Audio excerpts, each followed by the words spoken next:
Hi friends, ಎಲ್ಲರಿಗೂ ನಮಸ್ಕಾರ. Achiever ಸಂಸ್ಥೆ ಯಾವ ವಿಶೇಷ ಸಂಚಿಕೆಗೆ ಸ್ವಾಗತ. ಸ್ನೇಹಿತರೆ, ಗ್ರಾಮ ಆಡಳಿತಾಧಿಕಾರಿ ಅಥವಾ ವಿಲೇಜ್ ಅಡ್ಮಿನಿಸ್ಟ್ರೇಟಿವ್ ಆಫೀಸರ್ ಏನು ಪರೀಕ್ಷೆ ಇದೆ, ಇದೇ ತಿಂಗಳ ಅಕ್ಟೋಬರ್ 27ನೇ ತಾರೀಕಿದೆ. ಸೊ ಸುಮಾರು ಜನ ವಿದ್ಯಾರ್ಥಿಗಳು ಸರ್ ಇನ್ನು ಉಳಿದ ದಿನಗಳಲ್ಲಿ ಹೇಗೆ ಓದಬೇಕು ಸರ್, ಅಥವಾ ರಿವಿಷನ್ ಯಾವ ರೀತಿ ಮಾಡಬೇಕು ಅಂತ ಒಂದಿಷ್ಟು ಜನ ಹೊಸ ಅರ್ಜಿದಾರರಿದ್ದೀರಾ, ಅಂದರೆ ಫಸ್ಟ್ ಟೈಮ್ ಒಂದು ಸ್ಪರ್ಧಾತ್ಮಕ ಪರೀಕ್ಷೆನ ಎದುರಿಸ್ತಿದ್ದೀರಾ. ಸೊ ಅವರಿಗೆ ಒಂದಿಷ್ಟು ಟಿಪ್ಸ್ ಆಗಿರ್ಬೋದು. ಹಾಗೆ ಕಡ್ಡಾಯ ಕನ್ನಡದ ಬಗ್ಗೆ ಸುಮಾರು ಜನಕ್ಕೆ ಗೊಂದಲ ಇದೆ. ಸೊ ಅದರ ಬಗ್ಗೆನೂ ಕೂಡ ನಾನು ಈ ವಿಡಿಯೋದಲ್ಲಿ ಮಾತಾಡ್ತೇನೆ. ಸೊ ನಾನು ಇವತ್ತಿನ ವಿಡಿಯೋದಲ್ಲಿ ಉಳಿದ 25 ದಿನಗಳಲ್ಲಿ ಯಾವ ರೀತಿಯಾದಂಥ ನೀವು ಸ್ಟ್ರಾಟಜಿಯನ್ನು ಮಾಡಬೇಕು, ಸೊ ದಟ್ ಕವರ್ ಮಾಡೋದ್ರ ಜೊತೆಗೆ ರಿವಿಷನ್ ಮಾಡೋದ್ರ ಜೊತೆಗೆ ಒಂದು ಕಾನ್ಫಿಡೆನ್ಸ್ ಇಂದ ಎಕ್ಸಾಮ್ಸ್ಗೆ ಹೋಗ್ಬೋದು. ಆ ಥರ ಸ್ನೇಹಿತರೆ, ಈ ಥರದಂಥ ಸ್ಟ್ರಾಟಜಿ ವಿಡಿಯೋ ಇದೆ ಮೊದಲಲ್ಲ. ಸೊ ನೀವು ನಮ್ಮ ಯೂಟ್ಯೂಬ್ ಚಾನಲ್ ನೋಡಿದರೆ ಹಲವಾರು ಪರೀಕ್ಷೆಗೆ ನಾವು ಕಡಿಮೆ ದಿನ ನಾವು ಮಾಡೋದು ಅಂತ ಹೇಳ್ಬಿಟ್ಟು ವಿಡಿಯೋಗಳನ್ನು ಮಾಡಿದ್ವಿ. ಸೊ ಸುಮಾರು ಜನ ಅದನ್ನ ಸುಮಾರು ಜನ ಕೇಳ್ಕೊಂಡ್ರಿ, ಬಂದಿದ್ದೇವೆ. ಸೊ ಸ್ನೇಹಿತರೆ, ತುಂಬಾ ನಿಮಗೆ ನೀವು ಆಸ್ ಅ ನೋಡಿದ್ರೆ 25 ದಿನದಲ್ಲಿ ಓದ್ಲಿಕ್ಕೆ ಆಗತ್ತಾ ಸರ್ ಅಂತಂದ್ರೆ ನಿಜವಾಗಿ ಓದಿಲ್ಲ. ಯಾಕಂತಂದ್ರೆ ರಿವಿಷನ್ ಅಷ್ಟೇ ಮಾಡ್ಲಿಕ್ಕೆ ಆಗುವಂಥದ್ದು. ಯಾಕಂದ್ರೆ ಕೊನೆಯ ಕ್ಷಣದಲ್ಲಿ ಇದೀವಿ ನಾವು ಎಕ್ಸಾಮ್ಗೆ. ಸೊ ಹಾಗಾದ್ರೆ ಆ 25 ಡೇಸ್ನ ಯಾವ ರೀತಿ ಸ್ಟ್ರಾಟಜಿ ಮಾಡಿ ರಿವಿಷನ್ ಮಾಡಿದ್ರೆ ನಾವು ಮೋಸ್ಟ್ ಆಫ್ ದ ಕಾನ್ಫಿಡೆಂಟ್ ಆಗಿ ನಾವು ಎಕ್ಸಾಮ್ಸ್ನ ಕೊಡ್ಬೋದು ಅಂತ. ಯಾಕಂದ್ರೆ ಸುಮಾರು ಜನ ಬರ್ದ್ ಬಂದಿದ್ದೀರಾ, ಹಳೆ ಅರ್ಜಿದಾರರು ಕಡ್ಡಾಯ ಕನ್ನಡ ಎಕ್ಸಾಮ್ನ. ಸೊ ಸುಮಾರು ಜನಕ್ಕೆ ಒಳ್ಳೆ ಸ್ಕೋರ್ ಬಂದಿದೆ. ಒಬ್ಬೊಬ್ರು 100 ಮೇಲೆ ಸ್ಕೋರ್ ದಾಟ್ತಿದೆ, ಒಬ್ರು ಜಸ್ಟ್ ಬಾರ್ಡ್ರಲ್ಲಿ ಇದ್ದಾರೆ, 55-60 ರೇಂಜಲ್ಲಿ ಇದ್ದಾರೆ. ಸೊ ಹಾಗಾದ್ರೆ ನೀವೆಲ್ಲ ಯಾವ ರೀತಿ ಪ್ರಿಪೇರ್ ಆಗಬೇಕು ಅಂತ ಮತ್ತೆ ಅದು ಒಂದು ನಾವು ಕನ್ಸಿಡರ್ ಮಾಡೋದ್ರ ಜೊತೆಗೆ ಒಂದಿಷ್ಟು ಜನ ಅರ್ಜಿದಾರರು ಆಲ್ರೆಡಿ ಜಾಬ್ನಲ್ಲಿದ್ದಾರೆ, ಅಂದರೆ ಪ್ರೈವೇಟ್ ಜಾಬ್ ಜಾಬ್ ಮಾಡ್ತಿದ್ದಾರೆ. ಸೊ ಅವರಿಗೆ ಕಡಿಮೆ ಸಮಯ ಸಿಗ್ತಾ ಇದೆ ದಿನಕ್ಕೆ ಓದಲಿಕ್ಕೆ. ಇನ್ನೊಂದಿಷ್ಟು ಜನ ಎಕ್ಸಾಮ್ಗಂತಾನೆ ಓದ್ತಾರೆ. ಸೊ ಆ ರೀತಿ ಕೂಡ ಎರಡು ಡಿವೈಡ್ ಮಾಡಿ ಅವ್ರು ಯಾವ ರೀತಿ ಓದಬೇಕು ಅನ್ನೋದನ್ನು ಕೂಡ ಈ ವಿಡಿಯೋದಲ್ಲಿ ಹೇಳ್ತಾ ಹೋಗ್ತೇನೆ. ಸೊ ಅದಕ್ಕೂ ಮುಂಚೆ ನೋಡೋಣ, ಇನ್ನು ನಮ್ಮ ಬಳಿ ಎಷ್ಟು ದಿನಗಳಿದೆ ಅಂತ ಹೇಳ್ಬಿಟ್ಟು. ತುಂಬಾ ಬೆರಳೆಣಿಕೆಯಷ್ಟು ದಿನಗಳಿದಾವೆ. ಸೊ ಹೊಸ ಅರ್ಜಿದಾರರಿಗೆ, ಅಂದರೆ ಏನು ರೀಸೆಂಟಾಗಿ ಹೊಸದಾಗಿ ಅಪ್ಲಿಕೆಂಟ್ ಹಾಕಿದಾರಲ್ವಾ, ಸೊ ಅವರಿಗೆ ಅಕ್ಟೋಬರ್ 26ನೇ ತಾರೀಕು ಕಡ್ಡಾಯ ಕನ್ನಡ ಪರೀಕ್ಷೆ ಇದೆ. ಸೊ ಆಲ್ರೆಡಿ ಬರ್ದಿರೋವಂಥವ್ರು ಈ ಪರೀಕ್ಷೆಯನ್ನು ಬರೆಯೋ ರೀತಿ ಇಲ್ಲ. ಯಾರು ಹೊಸದಾಗಿ ಅರ್ಜಿ ತುಂಬಿದ್ದಾರೆ ಅವ್ರು ಮಾತ್ರ ಈ ಅಕ್ಟೋಬರ್ 26ನೇ ತಾರೀಕು ನಡೆಯುವಂಥ ಕಡ್ಡಾಯ ಕನ್ನಡವನ್ನು ಬರಿಬೇಕಾಗತ್ತೆ. ಇನ್ನು ಮೇನ್ ಎಕ್ಸಾಮ್ ಅಥವಾ ಒರಿಜಿನಲ್ ಎಕ್ಸಾಮ್ ಗ್ರಾಮ ಆಡಳಿತಾಧಿಕಾರಿಯ ಪರೀಕ್ಷೆ ಅಕ್ಟೋಬರ್ 27ನೇ ತಾರೀಕಿದೆ. ಸೊ ಇವತ್ತು ಅಕ್ಟೋಬರ್ 1ನೇ ತಾರೀಕು ನಾವು ಈ ವಿಡಿಯೋನ ರೆಕಾರ್ಡ್ ಮಾಡಲು ಅಷ್ಟೊತ್ತಿಗೆ. ಸೊ ಇನ್ನು ಕೇವಲ 26 ಅಥವಾ 25 ದಿನಗಳು ನಮಗೆ ಓವರ್ ಆಲ್ ಆಗಿ ಸಿಗ್ತಾ ಇದೆ. ಆ ದಿನಗಳಲ್ಲಿ ನಾವು ಯಾವ ರೀತಿ ಓದಬೇಕು ಅನ್ನೋದನ್ನ ನಾವು ಈ ವಿಡಿಯೋದಲ್ಲಿ ನೋಡ್ತಾ ಹೋಗೋಣ. ಅದಕ್ಕೂ ಮುಂಚೆ ನಾವು ಯಾವ ರೀತಿ ಓದ್ಬೇಕು ಅನ್ನೋದಕ್ಕಿಂತ ಮುಂಚೆ ನಮಗೆ ಎಂಡ್ ಗೋಲ್ ಗೊತ್ತಿರಬೇಕು. ಯಾವಾಗಲೂ ಕೂಡ ನೀವು 7 ಹ್ಯಾಬಿಟ್ಸ್ ಆಫ್ ಹೈಲಿ ಸಕ್ಸಸ್ಫುಲ್ ಅಥವಾ ಹೈಲಿ ಇನ್ಫ್ಲೂಯೆನ್ಷಿಯಲ್ ಪೀಪಲ್ ಪುಸ್ತಕ ಓದಿದ್ರೆ ಸ್ಟೀಫನ್ ಕೋವೆದು, ಅದರಲ್ಲಿ ಹೇಳ್ತಾರೆ ಏನಂತಂದ್ರೆ ನಾವು ಒಂದು most successful people 7 common habits ಇತ್ತಂತೆ. ಸೊ ಆ ರೀತಿ ಇದರಲ್ಲಿ ಏನಂದ್ರೆ begin with end in time ಅಂತ ಹೇಳ್ಬಿಟ್ಟು ಅದರಲ್ಲಿ ಒನ್ ಆಫ್ ದ ಕೋಟ್ ಬರುತ್ತೆ. ಏನಂದ್ರೆ ನೀವು ಕೊನೆಯದಾಗಿ ಏನಾಗಬೇಕಂತಿದ್ದೀರಲ್ವಾ, ಸೊ ಅದನ್ನು ಯೋಚನೆ ಇಟ್ಕೊಂಡು ನೀವು ಪ್ರಿಪೇರ್ ಆಗಬೇಕಾಗತ್ತೆ. ಉದಾಹರಣೆಗೆ ನೀವು ನೋಡಿ, ಎಷ್ಟು ಪೋಸ್ಟ್ ಇದೆ, ನನಗೆ ಎಷ್ಟು ಕಾಂಪಿಟೇಷನ್ ಇದೆ ಅನ್ನೋದೊಂದು ನಿಮಗೆ ಮನದಟ್ಟಾಯ್ತು ಅಂತಂದ್ರೆ ನೀವು ಎಷ್ಟು ಎಫರ್ಟ್ ಹಾಕಬೇಕು ಅನ್ನೋದು ಕೂಡ ನಿಮಗೆ ಗೊತ್ತಾಗುತ್ತೆ. ಸೊ ಯಾರು ಅರ್ಜಿದಾರರು ಕಡ್ಡಾಯ ಕನ್ನಡ ಬಂದಿರ್ತೀರಾ ಅವ್ರಿಗೆ ಒಂದು ಐಡಿಯಾ ಇರುತ್ತೆ ಎಷ್ಟು ಜನ ಬಂದಿದ್ರು ಪರೀಕ್ಷೆನ ಬರೀಲಿಕ್ಕೆ, ಯಾವ ರೀತಿಯಾದಂತಹ ಪೇಪರ್ ಇತ್ತು, ಜನ ನೀವು ಓದಿರೋಂಥವ್ರು, ವರ್ಷಗಳಿಂದ ಓದ್ತಿರುವಂಥವ್ರು, ಸುಮಾರು ಒಳ್ಳೆ ಕೋಚಿಂಗ್ ಅನ್ನ ಮಾಡಿರುವಂಥವ್ರು ಎಲ್ಲರೂ ಕೂಡ ಈ ಪರೀಕ್ಷೆ ಬರೀತಾರೆ. ಸೊ ಹಾಗಾದ್ರೆ ಫೇಸ್ ಮಾಡಿ ನೀವು ಯಾವ ರೀತಿ ಅದಕ್ಕೆ ಸ್ವಲ್ಪ ಮೋಟಿವೇಟ್ ಮಾಡೋ ರೀತಿ ನೋಡೋದಾದ್ರೆ ನೀವು ಹಾಕಿರುವಂತಹ ಜಿಲ್ಲೆಯಲ್ಲಿ ಎಷ್ಟು ಪೋಸ್ಟ್ ಇದೆ ಅನ್ನೋದು ನಿಮಗೆ ಕ್ಲಾರಿಟಿ ಇರಬೇಕು. ಉದಾಹರಣೆಗೆ ನಾನು ಇಲ್ಲಿ ಶಿವಮೊಗ್ಗ ಜಿಲ್ಲೆಯ ಎಕ್ಸಾಂಪಲ್ ಅನ್ನ ತೆಗೆದುಕೊಂಡಿದ್ದೇನೆ. ಸೊ ನಿಮ್ಮ ಕೆಟಗರಿ ಯಾವುದು, ಉದಾಹರಣೆಗೆ ನೀವು ಪರಿಶಿಷ್ಟ ಜಾತಿ ಕೆಟಗರಿಗೆ ಸೇರ್ತೀರಾ ಅನ್ನೋದಾದ್ರೆ ಸೊ ನಿಮ್ಗೆ ಎಷ್ಟು ಪೋಸ್ಟ್ ಇದೆ, ಒಟ್ಟಾರೆಯಾಗಿ 5 ಪೋಸ್ಟ್ ಇದೆ. ಆದ್ರೆ ನಿಮ್ಗೆ ಇಲ್ಲಿ ನೋಡಿ ಡಿವಿಷನ್ಸ್ ನೋಡಿ, ಮಹಿಳಾ ಅಭ್ಯರ್ಥಿಗೆ 2 ಪೋಸ್ಟ್, ಗ್ರಾಮೀಣ ಅಂಗವಿಕಲ ಅಭ್ಯರ್ಥಿಗೆ 1 ಪೋಸ್ಟ್. ಹಾಗಾದ್ರೆ ನೀವು ಇದ್ಯಾವುದೂ ಅಲ್ಲ, ಮಹಿಳೆನೂ ಅಲ್ಲ ಇದ್ದೀರಾ, ಗ್ರಾಮೀಣ ಭಾಗದವರು ಇಲ್ಲ, ಅಂಗವಿಕಲನೂ ಇಲ್ಲ, ಬರೀ ಪರಿಶಿಷ್ಟ ಜಾತಿ ಮಾತ್ರ ಇದ್ದೀರಾ. ಅಂದ್ರೆ ನಿಮಗಿರುವಂಥದ್ದು ಎಷ್ಟು ಪೋಸ್ಟು, ಕೇವಲ 1 ಪೋಸ್ಟು. ಆದರೆ ಒಟ್ಟಾರೆಯಾಗಿ ಶಿವಮೊಗ್ಗ ಜಿಲ್ಲೆಗೆ 31 ಪೋಸ್ಟ್ ಇದೆ. ಆದರೆ ನೀವು ಕಾಂಪೀಟ್ ಮಾಡಿ, ನೀವೇನು ರಿಸರ್ವೇಷನ್ ಕ್ಲೇಮ್ ಮಾಡ್ತೀರಲ್ವಾ, ಕನ್ನಡ ಮಾಧ್ಯಮ, ಯೋಜನಾ ನಿರಾಶ್ರಿತರು, ತೃತೀಯ ಲಿಂಗ, ಈ ಥರ ನೀವು ಯಾವ ರಿಸರ್ವೇಷನ್ ಕ್ಲೇಮ್ ಮಾಡ್ತಿದ್ದೀರಲ್ಲ ಆ ಬಾಕ್ಸ್ನಲ್ಲಿ ನೋಡಿ ನೀವು ಎಷ್ಟು ಪರ್ಟಿಕ್ಯುಲರ್ ಪೋಸ್ಟಿಗೆ ಕಾಂಪೀಟ್ ಮಾಡ್ತಿದ್ದೀರಾ ಅನ್ನೋದು ಗೊತ್ತಾಗುತ್ತೆ. ಸೊ ಒನ್ಸ್ ನಿಮಗೆ ಗೊತ್ತಾದ ತಕ್ಷಣ ಈ ಸಂಖ್ಯೆ ಕಡಿಮೆ ಇದೆ ಅಲ್ವಾ, 1, 2 ಆ ಥರ ಪೋಸ್ಟ್ಗಳಿದಾವಲ್ವಾ.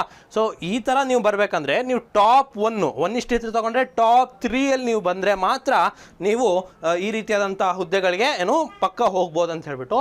ಸೊ ಹಾಗಾದರೆ ಸರ್ ನಮ್ಮ ಜಿಲ್ಲೆಯಲ್ಲಿ ನನ್ನ ಕೆಟಗರಿಯಲ್ಲಿ ಟಾಪ್ 3 ಹೇಗೆ ಬರೋದು ಅಂತಂದರೆ ನೀವು ಅಷ್ಟು ತಯಾರಿಯನ್ನು ಮಾಡಬೇಕು, ಅಷ್ಟು ಸ್ಕೋರನ್ನು ಅತ್ಯುತ್ತಮ ಸ್ಕೋರನ್ನು ಮಾಡಬೇಕು ಈ ಪರೀಕ್ಷೆಯಲ್ಲಿ. ಸೊ ಈ ಒಂದು ನಿಮಗೆ ಎಂಡ್ ನೋಟ್ ನಿಮಗೆ ಅರ್ಥ ಆಯ್ತು ಅಂತಂದರೆ ನೀವು ಅಷ್ಟೇ ಡಿಸಿಪ್ಲಿನ್ಡ್ ಆಗಿ ಇನ್ನೂ ಉಳಿದಿರೋ 25 ಡೇಸಲ್ಲಿ ಓದ್ತೀರಾ. ಯಾಕಂತಂದರೆ ಸರ್ 4 ಮಾರ್ಕ್ಸಲ್ಲಿ ಹೋಯ್ತು ಸರ್, 2 ಮಾರ್ಕ್ಸಲ್ಲಿ ಕಟ್ ಆಫ್ ಹೋಯ್ತು ಅಂತ ಹೇಳ್ತೀರಾ. ಸೊ ಅದೆಲ್ಲ ನಾನು ಕೇಳೋದೇ ಇಲ್ಲ. ಯಾಕಂತಂದರೆ ನಿಮಗಿದೆ ಅಂತ ಹುದ್ದೆ ಅಂದರೆ ಒಂದೇ ಪೋಸ್ಟ್ ಇದ್ರೂ ಕೂಡ ಆ ಪೋಸ್ಟ್ ನೀವೇ ತೆಗೆದುಕೋಬೇಕಾಗತ್ತೆ. ಸೊ ಹಾಗಾಗಿ ದಯವಿಟ್ಟು ಎಲ್ಲರೂ ಕೂಡ ಇದನ್ನು ಅರ್ಥ ಮಾಡಿಕೊಂಡು ಇನ್ನು ಉಳಿದಿರೋಂಥ 25 ವ್ಯಾಲ್ಯೂಯಬಲ್ ಆಗಿ ಅದನ್ನು ಸ್ಪೆಂಡ್ ಮಾಡಿ ಅಂತ ಹೇಳ್ತಾ, ಸೊ ಹಾಗಾದರೆ ಯಾವ ಥರ ಓದೋದು ಅಂತ ನೋಡ್ತಾ ಹೋಗೋಣ. ಯಾವ ರೀತಿ ಓದೋದು ಅನ್ನೋದಕ್ಕಿಂತ ಮುಂಚೆ ಸಿಲೆಬಸ್ನ ನಿಖರವಾಗಿ ನಿಮಗೆ ಗೊತ್ತಿರಬೇಕು. ಯಾಕಂದರೆ ಸಿಲೆಬಸ್ನಲ್ಲಿ ಇಲ್ದಿರೋದನ್ನ ನೀವು ಓದ್ತಾ ಟೈಮ್ ವೇಸ್ಟ್ ಮಾಡ್ಲಿಕ್ಕೆ ಬರಲ್ಲ. ಇವಾಗ ಈಗ ಏನಿದ್ರು ರಿವಿಷನ್ ಅಷ್ಟೇ ಮಾಡಬೇಕಾಗಿರೋವಂಥದ್ದು. ಸೊ ನಾವೇನು ಹೇಳ್ತೀವಿ ಅಂತಂದರೆ, ಈಗ ನೋಡಿ KA ಎಕ್ಸಾಮ್ ಮಾಡ್ತಿರೋವಂಥದ್ದು ಏನು 100 ಮಾರ್ಕ್ಸಿಗೆ ಪೇಪರ್ 1 GK, ಇನ್ನು 100 ಅಂಕಗಳಿಗೆ ಪೇಪರ್ 2 ಕಮ್ಯುನಿಕೇಷನ್ ಪೇಪರ್ ಇರುತ್ತೆ. ಪೇಪರ್ 2 ಅಲ್ಲಿ 35 marks Kannada, 35 marks English, 30 marks computer, ಅಂದರೆ ಅದರಿಂದ 100 ಮಾರ್ಕ್ಸಿಗೆ ಇರುತ್ತೆ. ಸೊ ನಾನೇನು ರೆಕಮೆಂಡ್ ಮಾಡ್ತೀನಿ ಅಂತ ಹೇಳಿದ್ರೆ, ನೀವು ಕಮ್ಯುನಿಕೇಷನ್ ಪೇಪರ್ ಏನಿದೆಯಲ್ಲ ಪತ್ರಿಕೆ 2, ಸೊ ಅದನ್ನು ನೀವು ಸ್ವಲ್ಪ ಫೋಕಸ್ ಮಾಡಿ ಸ್ಟಾರ್ಟಿಂಗ್ ಆರಂಭಿಕ ಹಂತದಲ್ಲಿ. ಯಾಕೆ ಅಂತಂದರೆ ಈಗ ಆಲ್ರೆಡಿ ಕಡ್ಡಾಯ ಕನ್ನಡಕ್ಕೆ ನೀವು ಕನ್ನಡವನ್ನು ಸ್ವಲ್ಪನಾದರೂ ನೋಡ್ಕೊಂಡಿರ್ತೀರಾ. ಈಗ ಕನ್ನಡ ಪರೀಕ್ಷೆನ ಎದುರಿಸಿ ಬಂದಿರ್ತೀರಾ ಹಳೆ ಅರ್ಜಿದಾರರು, ಇನ್ನು ಹೊಸ ಅರ್ಜಿದಾರರು ಕೂಡ ನಿಮ್ಮ ಕಡ್ಡಾಯ ಕನ್ನಡ ಪರೀಕ್ಷೆಗೆ ಓದ್ತಾ ಇರ್ತೀರಾ. ಸೊ ಹಾಗಾಗಿ ಕನ್ನಡವನ್ನು ನೀವು ಫ್ಯಾಕ್ಟರಾಗಿ ಓದಿರ್ತೀರಾ. ಇಲ್ಲಾಂದರೆ ಅದನ್ನು ಸ್ವಲ್ಪ ನೀವು ಎಕ್ಸ್ಟ್ರಾ ಎಫರ್ಟ್ ಹಾಕಿ ಕನ್ನಡವನ್ನು ನೀವು ನೋಡ್ಕೊಂಡ್ರಿ ಅಂತ ಹೇಳಿದ್ರೆ. ಇನ್ನು ಕಂಪ್ಯೂಟರ್ ಮತ್ತು ಇಂಗ್ಲೀಷನ್ನು ನೀವು ಕಲ್ತ್ರಿ ಅಂದರೆ ಕಮ್ಯುನಿಕೇಷನ್ ಪೇಪರಲ್ಲಿ 100ಕ್ಕೆ ಅಟ್ಲೀಸ್ಟ್ ನೆಗೆಟಿವ್ ಅನ್ನ ಕಳೆದು 70-75 ಸ್ಕೋರ್ ನೀವು ಮಾಡ್ತೀರಾ ಅನ್ನೋದಾದ್ರೆ, ಸೊ ಅದು ನಿಮಗೆ ಕಾನ್ಫಿಡೆನ್ಸ್ ಅನ್ನು ಕೊಡುತ್ತೆ.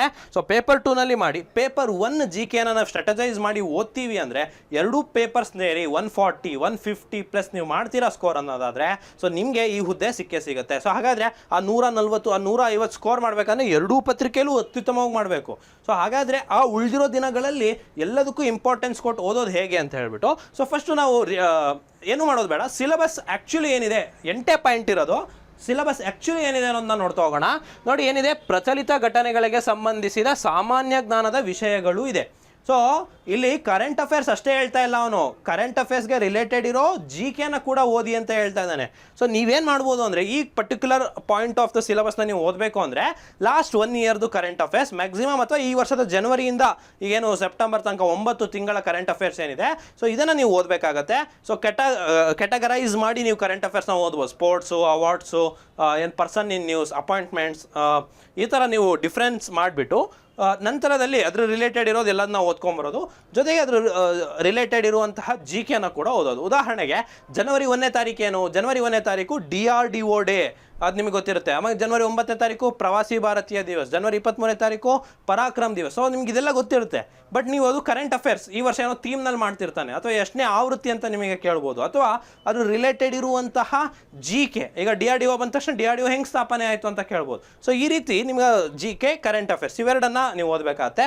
ಸೊ ನಾನು ನಿಮಗೆ ಕ್ಯಾಲೆಂಡರ್ ವೈಸ್ ಯಾವ ಥರ ಓದಬೇಕು, ಈ ದಿನ ಇದನ್ನೇ ಓದಿ ಅಂತ ಹೇಳ್ಬಿಟ್ಟು ಹೇಳ್ತೇನೆ. ಸೊ ಅದನ್ನು ನಿಮ್ಮ ಕನ್ವೀನಿಯೆಂಟಿಗೆ ತಕ್ಕಂಗೆ, ಯಾಕಂದರೆ ಒಬ್ರು ವರ್ಕಿಂಗ್ ಮಾಡ್ತಿರ್ತೀರಾ, ಒಬ್ರು ಫುಲ್ ಫ್ಲೆಡ್ಜ್ ಓದ್ತಾ ಇರ್ತೀರಾ. ಸೊ ಅವರೆಲ್ಲರಿಗೂ ಕೂಡ ಉಪಯುಕ್ತವಾಗುವಂತೆ ಹೇಳ್ತಾ ಹೋಗ್ತೀನಿ. ಸೊ ಫಸ್ಟ್ ನೀವು ತಲೆಯಲ್ಲಿ ಇಟ್ಕೊಳ್ಳಿ, ಏನು ಕಮ್ಯುನಿಕೇಷನ್ ಪೇಪರ್ನ ಫೋಕಸ್ ಮಾಡಬೇಕು, ಜೊತೆಗೆ ಕರೆಂಟ್ ಅಫೇರ್ಸ್ನ ಕಂಟಿನ್ಯೂಸ್ ಆಗಿ ಓದ್ಕೊಂಡು ಹೋಗ್ಬೇಕು. ಯಾಕಂದರೆ ಕರೆಂಟ್ ಅಫೇರ್ಸ್ ನಿಮಗೆ ಕೈ ಹಿಡಿಯುತ್ತೆ ರೀ ಪರೀಕ್ಷೆಯಲ್ಲಿ. ಯಾಕಂದರೆ ನೀವು PSI 545 ಪರೀಕ್ಷೆನ ನೋಡಿದರೆ, KA ಇಂದ ನಡೆಸಿರೋದು, ಅದು ಜನವರಿಗೆ ನೀವು ನೋಡಿದರೆ ಅದರ 40 ಕ್ವಶನ್ ಕರೆಂಟ್ ಅಫೇರ್ಸ್ ಅಥವಾ ಕರೆಂಟ್ ಅಫೇರ್ಸ್ ಆಧಾರಿತ ಪ್ರಶ್ನೆ ಬಂದಿತ್ತು. ಸೊ ಹಾಗಾಗಿ KA ಅವರು ಅತಿ ಹೆಚ್ಚು ಕರೆಂಟ್ ಅಫೇರ್ಸ್ ಪ್ರಶ್ನೆಗಳನ್ನು ಕೂಡ ಕೇಳ್ಬೋದು. ಹಾಗಂತ ನಾವು ಇದನ್ನೇ ಏನು ಫೋಕಸ್ ಮಾಡಿ ಓದ್ಕೊಂಡು ಹೋಗ್ಲಿಕ್ಕೆ ಆಗಲ್ಲ. ಯಾಕಂದರೆ ಒಂದೊಂದು ಪೇಪರಲ್ಲಿ ಕರೆಂಟ್ ಅಫೇರ್ಸ್ ಕೇಳೇ ಇಲ್ದಿರಾಗಿರ್ಬೋದು. ಬಟ್ ನೀವೇನಂದರೆ ಏನು ಸಿಲೆಬಸ್ನಲ್ಲಿ ಇದೆಯಲ್ಲ ಅದಕ್ಕೆ ಫೋಕಸ್ ಮಾಡಿ ಓದ್ತಾ ಹೋದರೆ ಆಯಿತು. ಸೊ ಒಂದು ಕಮ್ಯುನಿಕೇಷನ್ ಪೇಪರ್ನ ನಿಖರವಾಗಿ ಓದ್ತೀರಾ, ಎರಡನೇದು ಕರೆಂಟ್ ಅಫೇರ್ಸ್ನ ಈಗ ಉಳಿದಿರೋ ದಿನಗಳಲ್ಲಿ 25 ದಿನಗಳಲ್ಲಿ ಪ್ಲ್ಯಾನ್ ಮಾಡಿ 9 ತಿಂಗಳದು ಅಥವಾ 12 ತಿಂಗಳದು ಕರೆಂಟ್ ಅಫೇರ್ಸ್ ಪ್ಲಸ್ GKನ ಓದಬೇಕಾಗತ್ತೆ. ಅಂದರೆ ಈಗ ಹೊಸದಾಗಿ ಓದೋಕ್ಕಾಗೋದಿಲ್ಲ. ಸೊ ನೀವೇನು ಮಾಡ್ಬೋದು, ಆಲ್ರೆಡಿ ಇರುವಂತಹ ನೋಟ್ಸ್ ಅಥವಾ ಪ್ರೀಮಿಯರ್ ಮ್ಯಾಗ್ಝಿನ್ಸ್ ಏನಿದ್ದಾವೆ ಅದರಿಂದ ನೀವು ಅದನ್ನು ನೋಟ್ ಮಾಡ್ಕೊಳ್ತಾ ರಿವಿಷನನ್ನು ಮಾಡ್ಬೋದು. ದಿನಕ್ಕೆ ಒಂದಿಷ್ಟು ಸ್ಟ್ರಾಟಜಿ ಮಾಡ್ಕೊಳ್ಳೋದು. ಉದಾಹರಣೆಗೆ ಸ್ಪೋರ್ಟ್ಸ್ ಓದ್ತೀನಪ್ಪ, 9 ತಿಂಗಳುಗಳ ಸ್ಪೋರ್ಟ್ಸನ್ನು ನಾನು ಓದ್ತೀನಿ. ಸೊ ಫಸ್ಟ್ ಜನವರಿ ತಿಂಗಳಲ್ಲಿ ಏನೇನು ಸ್ಪೋರ್ಟ್ಸ್ ನಡೀತು, ಯಾರ್ಯಾರು ಗೆದ್ರು, ಫೆಬ್ರವರಿ ತಿಂಗಳಲ್ಲಿ ಏನೇನಾಯಿತು, ಯಾರ್ಯಾರು ಗೆದ್ರು. ಈಗ ಹಾಕಿ ನಡೆದಿದೆ. ಸೊ ಹಾಕಿ ನಡೆದ ತಕ್ಷಣ ನೀವೇನು ತಿಳ್ಕೊಬೇಕು, ಇಂಡಿಯನ್ ಹಾಕಿ, ಓಕೆ ಹಾಕಿ ಇಂಡಿಯಾ ಇದೆ. ಸೊ ಇಂಡಿಯಾ ಹಾಕಿ ಕೋಚ್ ಯಾರು, ಇಂಡಿಯನ್ ಹಾಕಿಯ ಹೊಸ ಕ್ಯಾಪ್ಟನ್ ಯಾರು, ಇಂಡಿಯನ್ ಹಾಕಿಯ ಮಹಿಳಾ ತಂಡದ ಕ್ಯಾಪ್ಟನ್ ಯಾರು, ಕೋಚ್ ಯಾರು, ಗೋಲ್ ಕೀಪರ್ ಯಾರು, ಅವಾರ್ಡ್ಸ್ ಕೊಟ್ಟಿದ್ದಾರೆ ಇಂಡಿಯನ್ ಹಾಕಿ. ಮತ್ತು ಇಂಡಿಯನ್ ಹಾಕಿ ಹಲವಾರು ಟೂರ್ನಮೆಂಟ್ಸ್ ಆಡಿದ್ದಾವೆ, ಯಾವ ಟೂರ್ನಮೆಂಟ್ಸ್ ಆಡಿದ್ದಾವೆ. ಸೊ ಈ ರೀತಿ ನೀವು ಸಾಮಾನ್ಯವಾಗಿ ಏನೇನಿದೆ ಅಲ್ವಾ ಅದನ್ನು ನೀವು GK ರಿಲೇಟೆಡ್ ಮತ್ತು ಕರೆಂಟ್ ಅಫೇರ್ಸ್ ರಿಲೇಟೆಡ್ ನೋಡ್ಕೊಂತ ಹೋದ್ರೆ ಹೋಯಿತು. ಪ್ಲಾನ್ ಮಾಡೋದ್ರೆ ಆಗುತ್ತೆ. 3 ದಿನ ಸ್ಪೋರ್ಟ್ಸ್ ಓದ್ತೀನಿ ಸರ್, 3 ದಿನ ಅವಾರ್ಡ್ಸ್ ಓದ್ತೀನಿ ಸರ್, 3 ದಿನ ಯಾರ್ಯಾರು ಅಪಾಯಿಂಟ್ಮೆಂಟ್ಸ್ ಆಗಿದ್ದಾರೆ ಅದನ್ನು ಓದ್ತೀನಿ ಸರ್, 3 ದಿನ ದಿನಗಳನ್ನು, 3 ದಿನ ಡಿಫೆನ್ಸ್ ಎಕ್ಸಸೈಸನ್ನು, ಈ ಥರ ನೀವು ಪ್ಲ್ಯಾನ್ ಮಾಡಿ ನೀವು ಓದಿದ್ರೆ ನೀವು ಈ ಕರೆಂಟ್ ಅಫೇರ್ಸನ್ನು ಕವರೇಜ್ ಮಾಡ್ಬೋದು ಈ 25 ಡೇಸಲ್ಲಿ. ಸೊ ಇದು ನಿಮಗೆ ಕ್ಲಾರಿಟಿ ಆಯ್ತು ಅಂತ ಅನ್ಕೊತೀನಿ. ಓಕೆ, ನೆಕ್ಸ್ಟ್ ಎರಡನೇ ಸಿಲೆಬಸ್ ಇದೆ ನೋಡಿ, ದೈನಂದಿನ ಗ್ರಹಿಕೆಯ ವಿಷಯಗಳು ಅಂತಿದೆ. ಅಂದರೆ matters of day to day affairs ಅಂತ ಹೇಳ್ಬಿಟ್ಟು. ಸೊ ಇದು ಇದೇ ಸಿಲೆಬಸ್ ಅಂತ ಏನಂದರೆ ಸೈನ್ಸ್ ಆಗಿರ್ಬೋದು, ಜನರಲ್ ಸೈನ್ಸ್ ಅಂತ ಹೇಳ್ಬಿಟ್ಟು ಎಲ್ಲೂ ಮೆನ್ಷನ್ ಆಗಿಲ್ಲ ಸಿಲೆಬಸಲ್ಲಿ, but day to day affairs ಅಂತ ಕೊಟ್ಟೇನೆ. ನೀವು ಡೇ ಟು ಡೇಲಿ ಏನು ನೋಡ್ತೀರಾ, ಸೈನ್ಸು ಯಾವುದೋ ರೆಡ್ ಲೈಟ್ ನೋಡ್ತೀರಾ. ಸೊ ರೆಡ್ ಲೈಟೇ ಯಾಕೆ ಬಳಸ್ತಾರೆ, ಅಥವಾ ಯಾವುದೋ ಒಂದು ಸೋಡಿಯಂ ಬೈಕಾರ್ಬನೇಟ್ ಏನೋ ಬಳಸ್ತೀರಾ, ಸೊ ವಾಷಿಂಗ್ ಸೋಡಾ ಬಳಸ್ತೀರಾ, ಬೇಕಿಂಗ್ ಸೋಡಾ ಬಳಸ್ತೀರಾ, ಅದನ್ನು ರಿಲೇಟೆಡ್ ಡೇ ಟು ಡೇ ಅಫೇರ್ಸಲ್ಲಿ ಬಳಸುವಂಥ ಸೈನ್ಸ್ ಆಗಿರ್ಬೋದು, ಮೆಂಟಲ್ ಅಬಿಲಿಟಿ ರಿಲೇಟೆಡ್ ಇರ್ಬೋದು. ಸೊ ಇಂಥವನ್ನ ದೈನಂದಿನ ಗ್ರಹಿಕೆ ವಿಷಯಗಳೆಲ್ಲ ಕೇಳ್ತಾರೆ. ನಿಮ್ಮ ಹತ್ರ ಎಕ್ಸಾಕ್ಟ್ ಸೋರ್ಸ್ ಇದ್ರೆ ಅದನ್ನ ನೀವು ದಯವಿಟ್ಟು ಓದಿ, ಇಲ್ಲ ಅಂತ ಹೇಳಿದ್ರೆ ನೀವು ಬೇರೆ ಸಿಲೆಬಸ್ನ ನೋಡ್ತಾ ಹೋಗಿ. ಭಾರತ ಸಂವಿಧಾನದ ಸ್ಥೂಲ ನೋಟದ ವಿಷಯಗಳು ಅಂದರೆ ಒಂದು ಕಾಂಪ್ರಹೆನ್ಸಿವ್ ಆಗಿ ಇಂಡಿಯನ್ ಕಾನ್ಸ್ಟಿಟ್ಯೂಷನ್ ನೀವು ಓದಿರಬೇಕಾಗತ್ತೆ. ಸೊ ನಿಮ್ಗೆ ಇಲ್ಲಿ ಡೀಟೇಲ್ಡ್ ಕೇಳ್ತಾ ಇಲ್ಲ, ಕಾನ್ಸ್ಟಿಟ್ಯೂಷನ್ ಹಿಂಗೆ ಆಯ್ತು ಹೆಂಗಾಯ್ತು ಅಂತ ಕೇಳ್ತಾ ಇಲ್ಲ, ಇಲ್ಲಿ ಒಂದು ಸ್ಥೂಲ ನೋಟದ ವಿಷಯಗಳು ಅಂತ ಕೊಟ್ಟಿದ್ದಾರೆ. ಸೊ ಅಂದರೆ ನೋಡಿ 495 ಆರ್ಟಿಕಲ್ ಇರ್ಬೋದು, ಬಟ್ ಪರೀಕ್ಷೆಗೆ ಕೇಳುವಂಥದ್ದು ಒಂದು ಪ್ರಮುಖ 100 ಆರ್ಟಿಕಲ್ಗಳನ್ನಷ್ಟೇ. ಸೊ ಇದನ್ನು ನೀವು ಕಲಿಬೇಕಾಗತ್ತೆ. ಸೊ ಮತ್ತೆ ಒಂದು ರೀಸೆಂಟಾಗಿ ನಿಮಗೆ ಗೊತ್ತಿರೋ ಗವರ್ನರ್ ಸುದ್ದಿಯಲ್ಲಿದ್ದಾರಲ್ವಾ, ಸೊ ಗವರ್ನರ್ ಯಾವ ಥರ ಅಪಾಯಿಂಟ್ ಮಾಡ್ತಾರೆ, ಯಾವ ಥರ ತೆಗಿತಾರೆ, ಗವರ್ನರ್ ಕನ್ಸೆಂಟ್ ಕೊಡೋದು ಇಂಪಾರ್ಟೆಂಟ್, ಅವ್ರಿಗೆ ಕೊಟ್ಟಿದ್ದಾರಲ್ವಾ. ಸೊ ಆ ರೀತಿ ನೀವು ರಿಲೇಟೆಡ್ ಇರೋದನ್ನ ನೀವು ನೋಡ್ಕೊತಾ ಹೋದ್ರು ಆಯಿತು. ಸೊ ಆ ರೀತಿಯಾದಂಥದ್ದು ನಾನು ನೋಡಬೇಕಾಗತ್ತೆ. ಮತ್ತೆ ಹೊಸ ಕ್ರಿಮಿನಲ್ ಲಾಸ್ ಬಂದಿದ್ದಾವೆ, ಕ್ರಿಮಿನಲ್ ಲಾಸ್ ಮೇಲೆ ಪ್ರಶ್ನೆ ಆಗ್ಬೋದು. ಸೊ ರಿಲೇಟೆಡ್ ಇರುವಂತಹ ಕಾನ್ಸ್ಟಿಟ್ಯೂಷನ್ ಮತ್ತು ಸದನಕ್ಕೆ ರಿಲೇಟೆಡ್, ಪ್ರೆಸಿಡೆಂಟ್ ರಿಲೇಟೆಡ್ ಎಲ್ಲದನ್ನು ಕೂಡ ನೀವು ಒಂದು ಓವರ್ ಆಲ್ ಆಗಿ ಕಾಂಪ್ರಹೆನ್ಸಿವ್ ಆಗಿ ಓದಬೇಕಾಗುತ್ತೆ. ಇದು ನೀವು ಮೇನ್ ಕೋರ್ ಸಬ್ಜೆಕ್ಟ್ ಆಗಿರೋದ್ರಿಂದ ಕಾನ್ಸ್ಟಿಟ್ಯೂಷನ್, ನೀವು ಅದನ್ನು ಒಂದು 5 ರಿಂದ 6 ದಿನಗಳ ಕಾಲ ಅದನ್ನು ರಿವಿಷನನ್ನು ನೀವು ಮಾಡಲಿಕ್ಕೆ ದಿನಕ್ಕೆ ಒಂದು 2 ಅವರ್ಸ್ ರೀತಿ ಇದನ್ನು ತಗೊಳ್ಬೇಕಾಗತ್ತೆ. ನಂತರದಲ್ಲಿ ವಿಶೇಷವಾಗಿ ಕರ್ನಾಟಕ ಸಂಬಂಧಿಸಿದಂತಹ ಭಾರತ ಇತಿಹಾಸ ನೋಡಿ, ಇಂಡಿಯನ್ ಹಿಸ್ಟ್ರಿ ಹೇಳಿದ್ದಾರೆ, ಬಟ್ ಅದು ಸಿಗ್ನಿಫಿಕೆಂಟು ಕರ್ನಾಟಕ ಅಂತ ಕೇಳಿದ್ದಾರೆ. ಸೊ ಕರ್ನಾಟಕಕ್ಕೆ ಸಂಬಂಧಿತ ಭಾರತ ಇತಿಹಾಸ ಯಾವುದಿದೆ ನೋಡಿ, ಪ್ರಮುಖವಾಗಿದ್ದು ನಿಮಗೆ ಬಾದಾಮಿ ಚಾಲುಕ್ಯರು ಬರುತ್ತೆ, ವಿಜಯನಗರ ಸಾಮ್ರಾಜ್ಯ ಬರುತ್ತೆ, ಫ್ರೀಡಮ್ ಮೂವ್ಮೆಂಟ್ ಬರುತ್ತೆ. ಸೊ ಈ ರೀತಿಯಾದಂಥದ್ದು ಪ್ರಮುಖವಾಗಿರೋದನ್ನ ಸಂಬಂಧಿಸಿದಂಥ ಭಾರತ ಇತಿಹಾಸ. ಹಾಗಂತ ನೀವು ಇಂಡಿಯನ್ ಹಿಸ್ಟ್ರಿಯಲ್ಲಿ ಏನ್ಷಂಟ್ ಓದಬೇಕು, ಮಿಡವಲ್ ಓದಬೇಕು, ಮಾಡರ್ನ್ ಓದಬೇಕು, ಕರ್ನಾಟಕ ಹಿಸ್ಟ್ರಿನೂ ಓದಬೇಕು. ಸೊ ಹಿಸ್ಟ್ರಿ ಸ್ವಲ್ಪ ವಾಸ್ಟ್ ಸಬ್ಜೆಕ್ಟೇ, ಬಟ್ ನೀವೇನು ಓದಬಹುದು ನೋಡಿ, ಒಂದು ನೀವು ಅರ್ಥ ಮಾಡ್ಕೊಳ್ಳಿ, ಇದು PU ಮಟ್ಟದ ಪರೀಕ್ಷೆ. ಅಂದರೆ ಇದಕ್ಕೆ ವಿದ್ಯಾರ್ಹತೆ ಇರುವಂಥದ್ದು ದ್ವಿತೀಯ PUC. ಸೊ ಹಾಗಾಗಿ ಆ ಮಟ್ಟದ ಪರೀಕ್ಷೆ ಇರುತ್ತೆ, ಸ್ವಲ್ಪ ಈಸಿ ಬರುತ್ತೆ. ಬಟ್ ಏನಂದ್ರೆ ನೀವು ಸ್ಕೋರ್ ಮಾಡ್ಲಿಕ್ಕೆ ಆಗಲ್ಲ. ಸ್ಕೋರ್ ಮಾಡಲಿಕ್ಕೆ ಮಾಡಬೇಕಂತಂದರೆ ಸೊ ನೀವು ಅದನ್ನು ಕಾಂಪ್ರಹೆನ್ಸಿವ್ ಆಗಿ ಸುಮಾರಾಗಿ ಓದಬೇಕಾಗತ್ತೆ. ಸೊ ಯಾರು ಈಗ ನೋಡಿ, ನಾನೇನು ಹೇಳ್ತೀನಿ ಅಂದರೆ ಕೋರ್ ಸಬ್ಜೆಕ್ಟ್ಸ್ನಲ್ಲಿ 5 ಸಬ್ಜೆಕ್ಟ್ ಇದೆಯಾ, history, geography, polity, economics, science. So 5 ಸಬ್ಜೆಕ್ಟಲ್ಲಿ ಕೆಲವೊಬ್ಬರಿಗೆ ಒಂದೊಂದು ಫೇವರ್ ಸಬ್ಜೆಕ್ಟ್ ಇರುತ್ತೆ. ಉದಾಹರಣೆಗೆ ನಾನು ಕರ್ನಾಟಕ ಇತಿಹಾಸದ ಟೀಚರ್ ಇದ್ದೇನೆ, ಸೊ ನನಗೆ ಕರ್ನಾಟಕ ಇತಿಹಾಸ ಅಂದರೆ ಇಷ್ಟ. ಸೊ ನಾನು ಪರೀಕ್ಷೆನ ಓಪನ್ ಮಾಡಿದ ತಕ್ಷಣ ಫಸ್ಟ್ ಯಾವ ಕ್ವಶನನ್ನು ನೋಡ್ತೀನಿ, ಕರ್ನಾಟಕ ಇತಿಹಾಸದ ನೋಡ್ತೀನಿ. ಯಾಕದು ನೋಡ್ತೀನಿ ಅಂತ ಹೇಳಿದ್ರೆ, ಸೊ ನನಗೆ ಗೊತ್ತಿದೆ ಅದು ಕರೆಕ್ಟಾಗಿ ಸಂಪೂರ್ಣವಾಗಿ ಗೊತ್ತಿದೆ. ನಾನು ಆ ಪರೀಕ್ಷೆಯ ಕ್ವಶನ್ನ ನೋಡಿದ ತಕ್ಷಣ ನನ್ನ ಕರೆಕ್ಟ್ ಆನ್ಸರ್ ಮಾಡಿದ ತಕ್ಷಣ ಕಾನ್ಫಿಡೆನ್ಸ್ ಬರುತ್ತೆ ಪರೀಕ್ಷೆಯಲ್ಲಿ. ಸೊ ನೀವು ಬರಿತಾ ನಿಮಗೆ ಕರೆಕ್ಟ್, ಆಮೇಲೆ ಕೊನೆಗೆ ಗೆಸ್ ಮಾಡಿರೋದು ಕೂಡ ಸರಿಯಾಗುವಂತಹ ಚಾನ್ಸಸ್ ಇರುತ್ತೆ. ಸೊ ಹಾಗಾಗಿ ನೀವೇನು ಮಾಡಬೇಕಂದ್ರೆ ನಿಮ್ಮ ಒಂದು ಫೇವರ್ ಸಬ್ಜೆಕ್ಟ್ ಅಥವಾ ನಿಮಗೆ ಕಾನ್ಫಿಡೆನ್ಸ್ ಕೊಡುವಂಥ ಸಬ್ಜೆಕ್ಟನ್ನು ನೀವು ಫಸ್ಟು ಓದಿ ಮುಗಿಸ್ಕೋಬೇಕಾಗತ್ತೆ ರಿವಿಷನ್ಗೆ.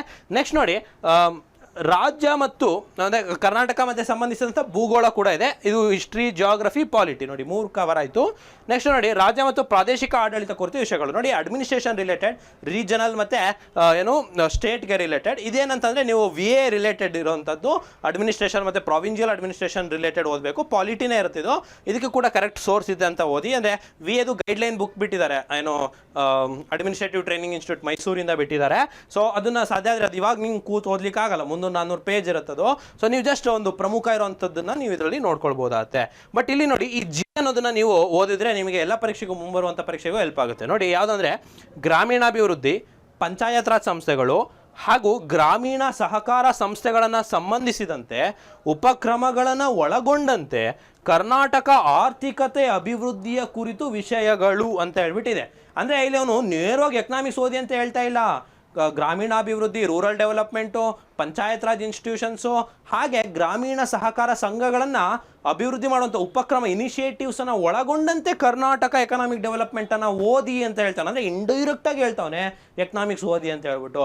ಸೊ ನೀವು ಇಲ್ಲಿಗೆ ಏನು ಮಾಡಬೇಕಂದ್ರೆ, ಇದ್ರ ಜೊತೆಗೆ ನೀವು ಬಡ್ಜೆಟ್ ಮತ್ತು ಎಕನಾಮಿಕ್ ಸರ್ವೆ ಕರ್ನಾಟಕದ ಏನಿದೆ, ಸೊ ಅದನ್ನು ನೀವು ಓದಿದ್ರೆ, ಅಂದರೆ ಯಾವ ರೀತಿ ಸ್ಕೀಮ್ಸ್ ಇದೆ, ರೂರಲ್ ಡೆವಲಪ್ಮೆಂಟ್ಗೆ ಯಾವ ಸ್ಕೀಮ್ ತಂದಿದ್ದಾರೆ, ಅದು ಏನು ಇನಿಷಿಯೇಟಿವ್ಸ್ ತೊಗೊಂಡಿದ್ದಾರೆ ಅದರ ಡೆವಲಪ್ಮೆಂಟ್ಗೆ, ಅದರಿಂದ ಆರ್ಥಿಕತೆ ಯಾವ ಥರ ಡೆವಲಪ್ಮೆಂಟ್ ಆಗಿದೆ. ಉದಾಹರಣೆಗೆ ನೀವು ಏನು ಸೋಷಿಯಲ್ ಸ್ಕೀಮ್ಸ್ ಇದಾವಲ್ವಾ, ಈಗ ನಿಮ್ಮ ಉಚಿತ ಏನು ಸ್ಕೀಮ್ಸ್ಗಳಿದಾವಲ್ವಾ, ಸೊ ಅದ್ರ ರಿಲೇಟೆಡ್ ಎಕನಾಮಿಕ್ಸ್ ಯಾವ ರೀತಿ ಇದೆ ಅಂತ ಹೇಳ್ಬಿಟ್ಟು, ಸೊ ಇದನ್ನೆಲ್ಲನೂ ಕೂಡ ಈ ಒಂದು ಪರ್ಟಿಕ್ಯುಲರ್ ಸೆಕ್ಷನಲ್ಲಿ ನೀವು ಕವರ್ ಮಾಡಬೇಕಾಗತ್ತೆ. ಅಂದರೆ ಪ್ರಮುಖವಾಗಿ ಎಕನಾಮಿಕ್ಸ್ ಓದಬೇಕು, ಬಟ್ ಸ್ವಲ್ಪ ಕರ್ನಾಟಕ ಸ್ಪೆಸಿಫಿಕ್, ಅದರಲ್ಲೂ ಕೂಡ ಯಾವುದಕ್ಕೆ ರೂರಲ್ ಡೆವಲಪ್ಮೆಂಟ್ಗೆ, ಪಂಚಾಯತ್ ರಾಜ್ಗೆ, ಕೋಆಪರೇಟಿವ್ ಸೊಸೈಟೀಸ್ಗೆ ಸ್ಪೆಸಿಫಿಕ್ ಇರುವಂತಹ ಒಂದು ಕರೆಂಟ್ ಅಫೇರ್ಸ್ ರಿಲೇಟೆಡ್ ಇರುವಂತಹ ಎಕನಾಮಿಕ್ಸನ್ನು ನೀವು ಓದಬೇಕಾಗತ್ತೆ. ನೆಕ್ಸ್ಟ್ ನೋಡಿ, ಜಿ ಆಯಿತು. ಈಗ ಹೆಚ್, ಕರ್ನಾಟಕ ಪರಿಸರ ಸಂಬಂಧಿತ ಸಮಸ್ಯೆಗಳು ಮತ್ತು ಅಭಿವೃದ್ಧಿ ಕುರಿತು ವಿಷಯಗಳು. ನೋಡಿ ಸ್ನೇಹಿತರೆ, ಈಗ ಉದಾಹರಣೆಗೆ ಯಾವುದೋ current affairs queen city recent ಆಗಿ ಇನಾಗ್ರೇಟ್ ಮಾಡಿದಾರಲ್ವಾ, ಅಂದ್ರೆ ಏನಂತಂದ್ರೆ ಎನ್ವಿರಾನ್ಮೆಂಟಲ್ ಸಮಸ್ಯೆಗಳಿದಾವಲ್ವಾ ನಮ್ಮ ಸುಮಾರು ಇದಾವೆ. ಸೊ ಅದಕ್ಕೆ ಸಂಬಂಧಿಸಿದಂಥ ವಿಷಯಗಳನ್ನ ಓದಬೇಕು.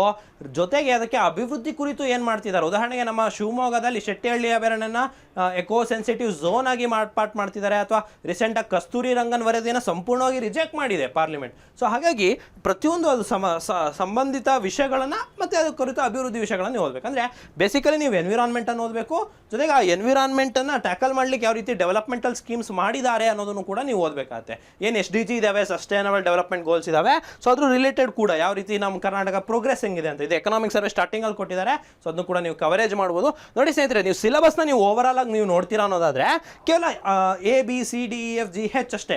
ಸೊ ಇದನ್ನ ನೀವು 25 ಡೇಸಲ್ಲಿ ಡಿವೈಡ್ ಮಾಡಿಕೊಂಡು ನಿಮಗೆ ಕಾನ್ಫಿಡೆನ್ಸ್ ತುಂಬುವಂಥ ಸಬ್ಜೆಕ್ಟನ್ನು ಆಯ್ದುಕೊಂಡು ಜೊತೆಗೆ ಅದರ ರಿಲೇಟೆಡ್ ನೀವು ಓದ್ಕೊಂತ ಹೋದ್ರೆ ಮತ್ತು ಕಮ್ಯುನಿಕೇಷನ್ ಪೇಪರ್ನ ಡೈಲಿ ಓದಿದ್ರೆ ನೀವು ಒಂದಿಷ್ಟು ಮಟ್ಟದಲ್ಲಿ ರೆಡಿ ಆಗ್ತೀರಾ ಇನ್ನು ಉಳಿದಿರೋ 25 ದಿನಗಳಲ್ಲಿ. ಸೊ ಇದು ನಿಮಗೆ ಕ್ಲಾರಿಟಿ ಸಿಕ್ತಂತ ಅನ್ಕೊಂತೀನಿ. ಸಿಲೆಬಸ್ನ ನೀವು ಕರೆಕ್ಟಾಗಿ ಮನದಟ್ಟು ಮಾಡ್ಕೊಳ್ಳಿ, ಅದ್ರ ರಿಲೇಟೆಡ್ ಇರುವಂಥದ್ದು ಓದ್ಕೊಳ್ಳಿ, ಸೋರ್ಸ್ನ ಕರೆಕ್ಟಾಗಿ ತಿಳ್ಕೊಳ್ಳಿ, ಮತ್ತು ಪತ್ರಿಕೆ ಎರಡನ್ನು ಕೂಡ ಓದಿ. ಸೊ ಸ್ನೇಹಿತರೆ, ಸಾಮಾನ್ಯ ಕನ್ನಡಕ್ಕೆ ಸಂಬಂಧಪಟ್ಟಂತೆ ಅಚೀವರ್ ಸಂಸ್ಥೆಯಲ್ಲಿ ಇವಾಗ ಅಕ್ಟೋಬರ್ 3ರಿಂದ ನೂತನ ಬ್ಯಾಚ್ ಸ್ಟಾರ್ಟ್ ಆಗ್ತಾ ಇದೆ, ಕಮ್ಯುನಿಕೇಷನ್ ಪೇಪರ್ ಬ್ಯಾಚ್. ಸೊ ನಿಮಗೆ ಉಳಿದಿರುವಂತಹ 20-25 ದಿನಗಳಲ್ಲಿ ನಾವು ನಿಮಗೆ ಸಂಪೂರ್ಣವಾಗಿ ಪತ್ರಿಕೆ 2 ಕಮ್ಯುನಿಕೇಷನ್ ಪೇಪರನ್ನು ನಿಮಗೆ ತಯಾರು ಮಾಡಿಕೊಡ್ತೇವೆ. ಸೊ ಇಂಗ್ಲೀಷ್ ಆಗಿರ್ಬೋದು, ಕನ್ನಡ ಆಗಿರ್ಬೋದು, ಕಂಪ್ಯೂಟರ್ ಆಗಿರ್ಬೋದು, ಪ್ರತಿಯೊಂದಕ್ಕೂ ಕಾನ್ಸೆಪ್ಟ್ ಟೆಸ್ಟ್, ವೀಕ್ಲಿ ಟೆಸ್ಟ್ ಮತ್ತು ಫುಲ್ ಲೆಂತ್ ಮಾಕ್ ಟೆಸ್ಟ್ಗಳನ್ನು ಕೂಡ ನಿಮಗೆ ಇದರಲ್ಲಿ ನೀಡ್ತಾ ಹೋಗ್ತೇವೆ. ಸೊ ನೀವು ಯಾರಿಗಾನ ಕೋಚಿಂಗ್ ಅಗತ್ಯ ಇದರಲ್ಲಿ, ಸೊ ನೀವು ಅದಕ್ಕೆ ನಮ್ಮನ್ನು ಸಂಪರ್ಕಿಸ್ಬೋದು. ಬಟ್ ಇಳ್ದವರು ಕೂಡ ಏನು ಮಾಡ್ಬೋದು ಅಂತಂದರೆ, ಈಗ ಉಳಿದಿರುವಂಥ ದಿನಗಳಲ್ಲಿ ಈ ಕಮ್ಯುನಿಕೇಷನ್ ಪೇಪರನ್ನು ನೀವು ಏನು ಮಾಡಬೇಕಾಗತ್ತೆ, ಫೋಕಸ್ ಮಾಡಿ ಓದಬೇಕಾಗತ್ತೆ. ಸೊ ನಮ್ಮ ಸಂಸ್ಥೆಯಿಂದನೇ ಕನ್ನಡ ನೋಟ್ಸ್, ಕಂಪ್ಯೂಟರ್ ನೋಟ್ಸ್ ಮತ್ತು ಇಂಗ್ಲೀಷ್ ನೋಟ್ಸನ್ನು ಮಾಡಲಾಗಿದೆ. ಸೊ ಮತ್ತು ರೀಸೆಂಟಾಗಿ ನಡೆದಂಥ CTI ಎಕ್ಸಾಮಲ್ಲಿ ಕೂಡ ನಮ್ಮ ನೋಟ್ಸಿಂದ ಹಲವಾರು ಪ್ರಶ್ನೆಗಳು ನೇರವಾಗಿ ಬಂದಿದೆ. ಸೊ ಇದನ್ನೆಲ್ಲ ನೀವು ಮನದಟ್ಟಿಟ್ಕೊಂಡು ಸೊ ನೀವು ಮೆಟೀರಿಯಲ್ಸಿಗಾಗಿ ಕೂಡ ನಮ್ಮನ್ನು ಸಂಪರ್ಕಿಸ್ಬೋದು. ಸೊ ಒಂದಿಷ್ಟು ಜನ ಸರ್ ನಮಗೆ ಅದು ಕನ್ನಡದಲ್ಲಿ ಅರ್ಥ ಆಗ್ತಿಲ್ಲ ಸರ್ ಸಿಲೆಬಸ್ ಅನ್ನೋರಿಗೆ ಇಂಗ್ಲೀಷ್ನಲ್ಲಿ ಕೊಟ್ಟಿದ್ದೀನಿ. ಸೊ ಸ್ನೇಹಿತರೆ, ನೀವೇನು ಮಾಡ್ಬೋದು ಅಂದರೆ ಈ ವಿಡಿಯೋನ ಪಾಸ್ ಮಾಡಿ ಇದನ್ನು ಸ್ಕ್ರೀನ್ಶಾಟ್ ಮಾಡಿ ತಿಳ್ಕೊಬೋದು. ಸೊ ಅದೇ ನಾನು ಏನು GK ಪೇಪರ್ದು ಹೇಳಿದ್ದೀನಲ್ಲ ಅದೇ ಸಿಲೆಬಸ್ನ ಇದರಲ್ಲಿದೆ. ಸೊ ಈಗ ಸ್ನೇಹಿತರೆ, ಉಳಿದಿರೋ 25 ಡೇಸ್ನಲ್ಲಿ ಯಾವ ರೀತಿ ಓದೋದು ಅಂತ ಹೇಳ್ಬಿಟ್ಟು. ಸೊ ಸ್ನೇಹಿತರೆ ನೋಡಿ, ಈಗ ಕಂಪ್ಯೂಟರ್ ಅಂತ ಇದೆ. ಕಂಪ್ಯೂಟರ್ ಎಷ್ಟು ಚಾಪ್ಟರ್ ಇದೆ? ಮ್ಯಾಕ್ಸಿಮಮ್ 18 ಚಾಪ್ಟರ್ ಇದೆ. ಸೊ ಎಷ್ಟು ಜಾಸ್ತಿ ಯಾವ ಟಾಪಿಕಲ್ಲಿ ಕ್ವಶನ್ ಆಗುತ್ತೆ, ನೀವೇನು ಮಾಡ್ಬೇಕಂತಂದರೆ ಓದ್ಬೇಕಾದ್ರೆ ಮುಂಚೆ ಈ ಥರ ಒಂದು ಪಟ್ಟಿ ಮಾಡ್ಕೋಬೇಕು, ಏನು ಬಾಕ್ಸ್ ಮಾಡ್ಕೋಬೇಕು. ಈಗ ಕಂಪ್ಯೂಟರ್ ಮೊದಲನೇ ಚಾಪ್ಟರ್ ಏನು, ಹಿಸ್ಟ್ರಿ ಆಫ್ ಕಂಪ್ಯೂಟರ್ಸ್ ಇದೆ, ಕಂಪ್ಯೂಟರ್ನ ಇತಿಹಾಸ ಯಾವ ರೀತಿ ಇದೆ, ಜನರೇಷನ್ಸ್ ಆಫ್ ಕಂಪ್ಯೂಟರ್ಸ್ ಬಗ್ಗೆ ಓದ್ತೀವಿ. ಅಲ್ಲಿಂದ ಹಿಡ್ಕೊಂಡು ನಾವೇನು ಕಂಪ್ಯೂಟರ್ ಹಾರ್ಡ್ವೇರ್ ಓದ್ತೀವಿ, ಸಾಫ್ಟ್ವೇರ್ ಓದ್ತೀವಿ, ಹಾಗೆಯೇ ಕಂಪ್ಯೂಟರ್ನ ರಿಲೇಟೆಡ್ ಇರುವಂಥದ್ದೆಲ್ಲ ಓದ್ಕೋತಾ ಬರ್ತೀವಲ್ವಾ. ಸೊ ನೀವು ಅದನ್ನು ಫಸ್ಟ್ ಪಟ್ಟಿ ಮಾಡ್ಕೋಬೇಕು. ಆ ಸಿಲೆಬಸ್ನಲ್ಲಿ ನೀವು ಒಂದೊಂದೇ ಓದ್ಕೊತಾ ಬರಬೇಕು. ಜೊತೆಗೆ ನೀವು ಯಾವುದನ್ನ ನೀವು ಫೋಕಸ್ ಮಾಡಬೇಕಂದ್ರೆ ಅತಿ ಹೆಚ್ಚು ಪ್ರಶ್ನೆ ಯಾವುದಾಗಿದೆ, ಮೈಕ್ರೋಸಾಫ್ಟ್ ಆಫೀಸ್ ಪ್ರಶ್ನೆ ಆಗಿದೆ, Microsoft Word, Excel, PowerPoint ಏನಿದೆಯಲ್ಲ ಅದರಿಂದ ಸುಮಾರು 6ರಿಂದ 7 ಪ್ರಶ್ನೆ ಅಥವಾ ಒಂದೊಂದ್ಸರಿ 12 ಪ್ರಶ್ನೆ ಕೂಡ ಆ 30 ಪ್ರಶ್ನೆಗಳಲ್ಲಿ ಆ ಮೈಕ್ರೋಸಾಫ್ಟ್ ಆಫೀಸಿಂದ ಬಂದಿದೆ. ಸೊ ಹಾಗಂತ ನೀವು ಆ ಫೋಕಸ್ ಮಾಡಿ ರಿಲೇಟೆಡ್ ಇರುವಂಥ ಓದಬೇಕು. ಮೇನ್ ಏನಂದರೆ ಸಿಲೆಬಸ್ ಬರ್ಕೋಬೇಕು. ಕನ್ನಡದಲ್ಲೂ ಅಷ್ಟೇ, ಕನ್ನಡದಲ್ಲಿ ನಿಮಗೆ ಗ್ರಾಮರಲ್ಲಿ ಜಾಸ್ತಿ ಇಲ್ಲ. ನೀವೇನಂದರೆ ನಾಮಪದ ಜೊತೆಗೆ ಪ್ರತ್ಯಯಗಳೇನು ಬರ್ತವೆ, ಅಖ್ಯಾತ ಪ್ರತ್ಯಯ, ಕೃದಾಂತ ಮತ್ತು ತದಿತಾಂತ ಬರುತ್ತೆ. ಜೊತೆಗೆ ಹಾಗೆಯೇ ಕ್ರಿಯಾಪದ ಅದನ್ನು ನೀವು ಓದ್ಕೊತ ಹೋಗ್ತಾ ಸಂಧಿ, ಸಮಾಸ, ಅಲಂಕಾರ, ಛಂದಸ್ಸು ಇದನ್ನೆಲ್ಲ ನೀವು ನೋಡ್ಕೊಳ್ಳೋದ್ರ ಜೊತೆಗೆ ನೀವು ಕನ್ನಡದ ಕಾವ್ಯ ಮೀಮಾಂಸೆಯನ್ನು ಕೂಡ ನೋಡ್ಕೋಬೇಕಾಗತ್ತೆ, ಕವಿ ಕೃತಿ ಪರಿಚಯವನ್ನು ನೋಡಬೇಕಾಗತ್ತೆ. ಸೇಮ್ ಲೈಕ್ ಇಂಗ್ಲೀಷ್ನಲ್ಲಿ ಕೂಡ ನೀವು ಇಂಗ್ಲೀಷ್ನಲ್ಲಿ ನೀವು ಓದ್ತಾ ಸೊ ನೀವು ವೊಕ್ಯಾಬ್ಲರಿ ಸೆಕ್ಷನಲ್ಲಿ ಸ್ವಲ್ಪ ವೀಕ್ ಇರ್ತೀರಾ. ಆಂಟೋನಿಮ್ಸ್, ಸಿನೋನಿಮ್ಸ್ ಮತ್ತು ಏನು ಯೂಸೇಜ್ ಇನ್ ಅ ಸೆಂಟೆನ್ಸ್ ಅಥವಾ ಏನು ಗ್ರಾಮರ್ ಪಾರ್ಟ್ ಕೇಳ್ತಾರೆ, ಏನು ಕರೆಕ್ಟ್ ಸೆಂಟೆನ್ಸನ್ನು ಗುರುತಿಸಿ ಅಂತ. ಸೊ ಇದನ್ನೆಲ್ಲ ನೀವು ಮಾಡಲಿಕ್ಕೆ ನೀವು ಪ್ರಾಕ್ಟೀಸನ್ನು ಮಾಡಬೇಕು. ಸೊ ನಿಮಗೆ ಆಲ್ರೆಡಿ ಬುಕ್, ಈಗ ಸರ್ ನಾನು ಯಾವ ಬುಕ್ ತೊಗೊಂಡ್ಲಿ ಸಾರ್ ಅಂತ ನೀವು ಸುಮಾರು ಜನ ಕೇಳ್ತಾ ಇದ್ದೀರಾ. ಸೊ ಈಗ ನೀವು ಹೊಸ ಬುಕ್ ತಗೊಂಡು ಅದನ್ನು ಓದಲಿಕ್ಕೆ 300-400 ಪೇಜ್ ಇರುತ್ತೆ. ಸೊ ಅದನ್ನು ಓದಿ ನೀವು ಅರ್ಥೈಸ್ಕೊಂಡು ನೀವು ಪರೀಕ್ಷೆನ ಎದುರಿಸುವಷ್ಟು ರೀತಿಯಲ್ಲಿ ತಯಾರಾಗೋದು ಸಮಯ ಇಲ್ಲ. ಸೊ ನೀವೇನು ಮಾಡ್ಬೋದು, ಪ್ಲ್ಯಾನ್ ಮಾಡಿ ಈ ಸಿಲೆಬಸ್ ಇದೆ, ಈ ಸಿಲೆಬಸ್ಗೆ ಹೋಗೋ ಸೋರ್ಸ್ ಇದಿದೆ. ಸೊ ಹಾಗಾದ್ರೆ ಆ ಸೋರ್ಸಿಂದ ನೀವು ಎಷ್ಟು ಓದ್ತಿದ್ದೀರಾ ಸೊ ಅಂತ ಹೇಳ್ಬಿಟ್ಟು. ಸೊ ನಮ್ಮ ಟೆಲಿಗ್ರಾಮ್ ಮತ್ತು ನಮ್ಮ ವಾಟ್ಸಪ್ ಗ್ರೂಪ್ಗಳಲ್ಲಿ ಕೂಡ ಹಲವಾರು ಮೆಟೀರಿಯಲ್ಸ್ ರಿಲೇಟೆಡ್ ಇರೋ ಮಾಕ್ ಟೆಸ್ಟ್ಗಳನ್ನು ಕೂಡ ನಾವು ಸೆಂಡ್ ಮಾಡಿರ್ತೇವೆ. ಸೊ ಅದನ್ನು ಕೂಡ ನೀವು ಫಾಲೋ ಮಾಡಿ ಅಂತ ಹೇಳ್ತಾ ಸ್ನೇಹಿತರೆ. ಎಷ್ಟು ದಿನ ಇದೆ, ಎಷ್ಟು ದಿನ ಕುಳ್ಕೊಂಡಿದೆ, ನಾನು 3 ಅಕ್ಟೋಬರಿಗೆ ತೊಗೊಂಡಿದ್ದೀನಿ. ಸೊ 3 ಅಕ್ಟೋಬರಿಂದ ಲೆಕ್ಕ ಹಿಡಿದ್ರೆ 25 ದಿನ ಇದೆ. ನಾವು ಎಕ್ಸಾಮ್ ದಿನಾನೂ ಕೌಂಟ್ ಮಾಡಿ ತೊಗೊತಾ ಇರೋವಂಥದ್ದು inclusive of dates. So 25 days ಇದೆ. ಸೊ ಈ 25 ಡೇಸ್ನಲ್ಲಿ ಯಾವ ರೀತಿ ಓದೋದು ಅಂತ ಹೇಳ್ಬಿಟ್ಟು ನೀವು ಈ ಥರ ಪ್ಲ್ಯಾನನ್ನು ಮಾಡ್ಕೋಬೇಕಾಗತ್ತೆ. ನೋಡಿ 7 ಡೇಸ್ 7 ಡೇಸ್ 7 ಡೇಸ್ ಒಟ್ಟಾರೆ 21 ದಿನಗಳು, ಅಂದರೆ 3 ವೀಕ್ಸ್ ಇದೆಯಲ್ಲ, ಆ 3 ವೀಕ್ಸ್ ಕಂಪ್ಲೀಟ್ ವೀಕ್ ನಿಮಗೆ ಸಿಗುತ್ತೆ. ಜೊತೆಗೆ ಎಕ್ಸಾಮ್ನ ದಿನ 2, ಅಂದರೆ ಎಕ್ಸಾಮ್ನ ವಾರದಲ್ಲಿ 2 ದಿನಗಳು ಸಿಗುತ್ತೆ. ಮತ್ತು 26ನೇ ತಾರೀಕು ನ್ಯೂ ಅಪ್ಲಿಕೆಂಟ್ಸಿಗೆ ಕಡ್ಡಾಯ ಕನ್ನಡ ಎಕ್ಸಾಮ್, ಹಾಗೆ 27ನೇ ತಾರೀಕು VA ಎಕ್ಸಾಮ್ ಇರೋವಂಥದ್ದು. ಸೊ ಹಾಗಾದರೆ 25ನೇ ತಾರೀಕು ತನಕನೇ ನಿಮಗೆ ಸಮಯ ಸಿಗೋದು ಓದೋಕ್ಕೆ. ಬಟ್ ಇಲ್ಲಿ ನೀವು ಒಂದು ಟ್ವಿಸ್ಟ್ ಇದೆ. ಏನಂತಂದರೆ ಸ್ನೇಹಿತರೆ, ನೀವು 26ನೇ ದಿನದ ತನಕನೂ ಓದ್ತಾ ಇದ್ದರೆ ಅದು ಆಗಲ್ಲ ಸ್ನೇಹಿತರೆ. ಯಾಕಂತಂದರೆ ನೋಡಿ, ನೀವು ಮಾಕ್ ಟೆಸ್ಟ್ಗಳನ್ನು, ಅಣುಕು ಪರೀಕ್ಷೆಗಳನ್ನು ಅತಿ ಹೆಚ್ಚು ಕೊಡಬೇಕಾಗತ್ತೆ. ಕೊಟ್ಟು ನಿಮ್ಮ ಸ್ಕೋರ್ ಇದೆ. ಈಗ ಏನೋ 1-2 ಮಾಕ್ ಟೆಸ್ಟ್ ಬರೆದ್ರಿ, ಸ್ಕೋರ್ 80 ಬೀಳ್ತಿದೆ ಸರ್ 200ಕ್ಕೆ, ಇಲ್ಲ ನೀವು ಯಾವುದೋ ಒಂದು ವೀಕ್ ಮಾಡ್ತಾ ಇದ್ದೀರಾ, ಆ ಸಬ್ಜೆಕ್ಟ್ನ ರಿವಿಷನ್ ಮಾಡ್ಕೊಳ್ಳೋದು, ಮತ್ತು ಇನ್ನೊಂದು ಮಾಕ್ ಟೆಸ್ಟ್ ಕೊಡೋದು. ಸೊ ಅವಾಗ ಸ್ವಲ್ಪ ಇಂಪ್ರೂವ್ ಆಗ್ತಿದೆ ಸರ್, 96 ಆಗ್ತಾ ಇದೆ, ಓಕೆ ಒಳ್ಳೇದು, ಇನ್ನೊಂದು ಮಾಕ್ ಟೆಸ್ಟ್ ಕೊಡಿ, 100 ಮಾಡ್ತೀರಾ, 110 ಮಾಡ್ತೀರಾ, 120 ಮಾಡ್ತೀರಾ. ಸೊ ಸ್ನೇಹಿತರೆ, ಈ ಥರ ನೀವು ನಿಮ್ಮ ಕಾನ್ಫಿಡೆನ್ಸನ್ನು ಬೂಸ್ಟ್ ಮಾಡ್ಕೋಬೇಕು ಎಕ್ಸಾಮ್ಗಿಂತ ಮುಂಚೆ. ಕೆಲವೊಬ್ರು ಏನು ಮಾಡಿರ್ತಾರೆ, ಸ್ವಲ್ಪ ಹಿಂದೇಟ್ ಹಾಕ್ಬಿಡ್ತಾರೆ, ಮಾರ್ಕ್ ಟೆಸ್ಟ್ ಬರೀತಾರೆ, ತುಂಬ ಕಳಪೆ ಮಾರ್ಕ್ಸ್ ಬರುತ್ತೆ. ಸೊ ಅವಾಗ ನೀವೇನು ಮಾಡ್ಕೋಬೇಕಂದ್ರೆ, ನೀವು ಕುಗ್ಗೋಗೋದಲ್ಲ, ನಿಮಗೆ ಇದು ಏನು ಓದಬೇಕು ಅನ್ನೋದನ್ನು ತಿಳಿಸುವಂಥ ಆಪರ್ಚುನಿಟಿ. ಸೊ ಹಾಗಾಗಿ ದಯವಿಟ್ಟು ಮಾಕ್ ಟೆಸ್ಟ್ಗಳನ್ನು ಬರೀರಿ. ಸೊ ಸ್ನೇಹಿತರೆ, ನೀವು ಇದರಲ್ಲಿ ಒಂದು ಪ್ರೀಮಿಯರ್ ಮ್ಯಾಗ್ಝಿನ್ಸ್ನಲ್ಲಿ ಪ್ರತಿ ತಿಂಗಳು ಕೂಡ ನಿಮಗೆ ಒಂದು ಮಾಕ್ ಟೆಸ್ಟ್ ಪೇಪರ್ಗಳನ್ನು ಕೊಟ್ಟಿದ್ದಾರೆ ಆಲ್ರೆಡಿ VAಗಳಿಗೆ. ಮತ್ತು VA ಪುಸ್ತಕಗಳೇ ಸಿಗ್ತವೆ ನಿಮಗೆ, ಮಾಕ್ ಟೆಸ್ಟ್ 8-10 ಸೆಟ್ ಇರುವಂತಹ ಪೇಪರ್ ಸಿಗ್ತವೆ. ನಿಮಗೆ ಇದನ್ನೆಲ್ಲ ತೆಗೆದುಕೊಳ್ಳಿಕ್ಕೆ ಆಗಿಲ್ಲ ಅಂತಂದರೆ ನಾನು ನಿಮ್ಗೆ ಇನ್ನೊಂದೇನು ರೆಕಮೆಂಡ್ ಮಾಡ್ಬೋದು ಅಂತ ಹೇಳಿದ್ರೆ, ಸ್ನೇಹಿತರೆ ನೀವೇನು ಮಾಡ್ಬೋದು ಅಂದರೆ, ಈ ವರ್ಷ 2024ರಲ್ಲಿ, 23 ಬೇಡ ನಮಗೆ, 24ರಲ್ಲಿ KEA ಮತ್ತು KPSC ಇಂದ, KPSC ಪೇಪರ್ ಸ್ವಲ್ಪ ಟಫ್ ಮತ್ತು ಸ್ವಲ್ಪ ಪ್ಯಾಟ್ರನ್ ಸ್ವಲ್ಪ ಚೇಂಜ್ ಇರುತ್ತೆ, ಬಟ್ KEA ಇಂದಾನೇ ಬರೆಯುವಂಥ ಪರೀಕ್ಷೆಗಳನ್ನು ತೆಗೆದುಕೊಂಡು ಹೋದರೆ BMTC ಪೇಪರ್ ಆಗಿದೆ, ಕಲ್ಯಾಣ ಕರ್ನಾಟಕ ಆಗಿದೆ, ನಾನ್ ಕಲ್ಯಾಣ ಕರ್ನಾಟಕ ಆಗಿದೆ, ಹಾಗೆಯೇ FDAA ಪೇಪರ್ ಆಗಿದೆ. ಸೊ ಈ ಥರ ನೀವು ಗ್ರೂಪ್ C ಹಂತದ ಪರೀಕ್ಷೆಗಳು ಯಾವ್ಯಾವುದಾಗಿದೆಯಲ್ಲ ಅವೆಲ್ಲ ಪರೀಕ್ಷೆಯ ಪ್ರಶ್ನೆ ಪತ್ರಿಕೆಗಳು ನಮ್ಮ ಟೆಲಿಗ್ರಾಮ್ ಗುಂಪಲ್ಲೂ ಸಿಗುತ್ತೆ, ಹಲವಾರು ಕಡೆನೂ ಕೂಡ ಸಿಗುತ್ತೆ. ಸೊ ಆ ಪ್ರಶ್ನೆ ಪತ್ರಿಕೆಗಳನ್ನು ತೆಗೆದುಕೊಳ್ಳಿ, ಸೊ ಅದನ್ನು ಸ್ಪೈರಲ್ ಮಾಡ್ಕೊಳ್ಳಿ. ಸೊ ಅದನ್ನು ನೀವೇನು ಮಾಡ್ಕೋಬೇಕಾಗತ್ತೆ, ಅನಾಲಿಸಿಸ್ ಮಾಡಬೇಕಾಗತ್ತೆ, ಅದನ್ನು ಬಿಡಿಸ್ತಾ ಹೋಗಬೇಕಾಗುತ್ತೆ. ಸೊ ಪ್ರೀವಿಯಸ್ ಇಯರ್ ಪೇಪರ್ಸ್ ಅಂದರೆ ಈ VA ಫಸ್ಟ್ ಟೈಮ್ ಮಾಡ್ತಿರೋದು, ಸೊ ನಿಮ್ಗೆ ಹಳೆ ಪತ್ರಿಕೆಗಳು ಸಿಗಲ್ಲ. ನೀವೇನು ಮಾಡ್ಬೋದು, ರೀಸೆಂಟಾಗಿ ಆಗಿರೋ ಎಲ್ಲ KEA ಗ್ರೂಪ್ C ಎಕ್ಸಾಮ್ಸ್ಗಳನ್ನು ಪೇಪರನ್ನು ನೀವು ಸಾಲ್ವ್ ಮಾಡ್ಬೋದು. ಮಾಡೋದ್ರ ಜೊತೆಗೆ ನಿಮ್ಮ ಕಾನ್ಫಿಡೆನ್ಸ್ ಲೆವೆಲ್ ಎಷ್ಟಿದೆ ಅಂತ ನೋಡ್ಕೋಬೇಕು. ಸೊ ಏನಂತಂದರೆ, ಅತಿ ಹೆಚ್ಚು ಮಾಕ್ ಟೆಸ್ಟ್, ಅಣುಕು ಪರೀಕ್ಷೆನ ಬರೀಬೇಕು. ಸೊ ನಮ್ಮ ಸಂಸ್ಥೆಯಿಂದನೂ ಕೂಡ ಪ್ರತಿ ಭಾನುವಾರ VAಗೆ ಸ್ಪೆಷಲಿಸ್ಟ್ ಆಗಿ ಏನು ಮಾಡ್ತಾ ಇದ್ದೀವಿ, ಮಾಕ್ ಟೆಸ್ಟನ್ನು ಮಾಡ್ತಾ ಇದ್ದೀವಿ. ಸೊ ಅದಕ್ಕೆ ಕೂಡ ನೀವು ನೋಂದಾಯಿಸ್ಕೊಂಡು ಆ ಪರೀಕ್ಷೆನೂ ಕೂಡ ನೀವು ಬರೀತಾ ಹೋಗ್ಬೋದು. ಇಲ್ಲ ಸರ್, ನನಗೆ ಓದಲಿಕ್ಕೆ ಒಂದು ಅವಕಾಶ ಬೇಕಂದರೆ, ಸೊ ಸ್ನೇಹಿತರೆ ನಮ್ಮದು 24/7 ಇರುವಂತಹ ಸ್ಟಡಿ ಹಾಲ್ ಫೆಸಿಲಿಟಿ ಇದೆ. ಸೊ ಅದನ್ನ ಕೂಡ ನೀವು ಬಳಸ್ಬೋದು. ಮತ್ತು ನಮ್ಮ ರಿಸಲ್ಟ್ಸ್ ನೀವು ಈ ರೀತಿ ಇದೆ. ಸೊ ರೀಸೆಂಟಾಗಿ ಹಲವಾರು ರಿಸಲ್ಟ್ಸ್ಗಳು ನಮ್ಮ ಸಂಸ್ಥೆಯಿಂದ ಹೊರ ಬಂದಿದೆ. ಸೊ ಈ ರೀಸೆಂಟಾಗಿ ಆದಂತಹ PC ಸಿವಿಲ್ ಮತ್ತು DRCR ಏನಿದೆ, ಸೊ ನಮ್ಮ ಹೆಮ್ಮೆಯ ವಿದ್ಯಾರ್ಥಿಗಳು ಇವನ್ನೆಲ್ಲ ಕೂಡ ಉತ್ತೀರ್ಣವಾಗಿದ್ದಾರೆ. ಸೊ ನಮ್ಮ ಎಲ್ಲ ಸ್ಟೂಡೆಂಟ್ಸ್ ಕೂಡ ಉತ್ತಮವಾಗಿ ರಿಸಲ್ಟ್ಸನ್ನು ತಂದಿದ್ದಾರೆ. ಸೊ ಇದನ್ನ ನೀವು ನೋಡ್ಬೋದು. ಇದು not only for state government exams, banking ಎಕ್ಸಾಮ್ಸಲ್ಲಿ ಕೂಡ ಸ್ನೇಹಿತರೆ ಈ ವರ್ಷ ಆದಂಥ RRB PO ಮತ್ತು ಕ್ಲರ್ಕ್ ಕೂಡ ನಿನ್ನೆ ಅಷ್ಟೇ ರಿಸಲ್ಟ್ ಬಂದಿದೆ. ಎಲ್ಲದರಲ್ಲೂ ಕೂಡ ಈ ಪ್ರಿಲಿಮಿನರಿ ಎಕ್ಸಾಮ್ನ ಪಾಸ್ ಮಾಡಿ ಮೇನ್ಸ್ ಎಕ್ಸಾಮ್ ಕೂಡ ಅತ್ಯುತ್ತಮವಾಗಿ ಮಾಡಿ ಬಂದಿದ್ದಾರೆ.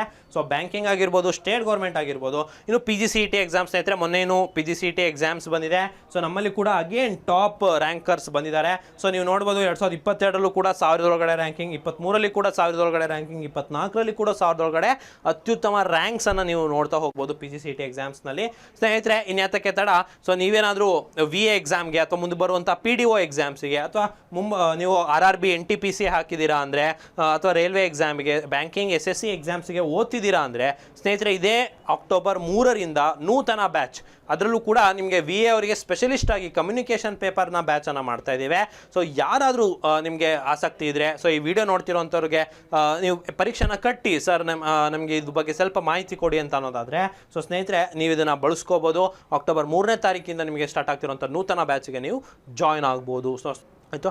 ಇಲ್ಲ ಸರ್, ನನಗೆ ಮನೆಯಲ್ಲೇ ಕೂತ್ ಕಲಿಯೋಕ್ಕಿದೆ ಅಂತಂದರೆ ನಮ್ಮ ಆನ್ಲೈನ್ ಫೆಸಿಲಿಟಿಯನ್ನು ನೀವು ಬಳಸ್ಬೋದು. ಅಚೀವರ್ಸ್ ಅಕಾಡೆಮಿ ಶಿವಮೊಗ್ಗ ವೆಬ್ಸೈಟಿಗೆ ಹೋದರೆ ನಿಮಗೆ ಸುಮಾರು ಕಾನ್ಸೆಪ್ಟ್ ಟೆಸ್ಟ್ಗಳು, ವೀಕ್ಲಿ ಟೆಸ್ಟ್ಗಳು, ಆನ್ಲೈನ್ ಟೆಸ್ಟ್ಗಳು, ಕರೆಂಟ್ ಅಫೇರ್ಸ್ ಟೆಸ್ಟ್ ಎಲ್ಲವೂ ಕೂಡ ಲಭ್ಯ ಇರುತ್ತೆ. ಸೊ ಅದನ್ನು ಬಳಸ್ಬೋದು ಅಂತ ಹೇಳ್ತಾ, ಸೊ ಸ್ನೇಹಿತರೆ ನಮ್ಮ ಅಡ್ರೆಸ್ ಬಂದು ರಾಘವೇಂದ್ರ ಮಠದ ರಸ್ತೆ, ತಿಲಕ್ ನಗರ್, ಮೊದಲನೇ ಕ್ರಾಸಲ್ಲಿ ಸತತ 10 ವರ್ಷದಿಂದ ಅತ್ಯುತ್ತಮ ಫಲಿತಾಂಶವನ್ನು ದಾಖಲಿಸ್ತಾ ಬಂದಿದ್ದೇವೆ. ಸೊ ಸ್ಕ್ರೀನ್ ಮೇಲೆ ಕಾಣ್ತಿರುವಂತಹ ನಂಬರಿಗೆ ನೀವು ಸಂಪರ್ಕಿಸ್ಬೋದು. ಯಾವುದೇ ರೀತಿಯಾದಂಥ ಡೌಟ್ಸ್ ಇದ್ದರೆ ನೀವು ಕೇಳ್ಬೋದು. ಸ್ನೇಹಿತರೆ, ನಾನು ನಿಮಗೆ ಏನು ಮಾಡಿದ್ದೇನೆ ಅಂತ ಹೇಳಿದ್ರೆ, ಏನು ಪ್ರಯತ್ನ ಮಾಡಿದ್ದೀನಿ ಅಂತ ಹೇಳಿದ್ರೆ, ಉಳಿರೋ ದಿನಗಳಲ್ಲಿ ಯಾವ ರೀತಿ ರಿವಿಷನ್ ಮಾಡಿ ಓದ್ಬೋದು ಅನ್ನೋದನ್ನು ಹೇಳಲಿಕ್ಕೆ ಪ್ರಯತ್ನ ಮಾಡಿದ್ದೇನೆ.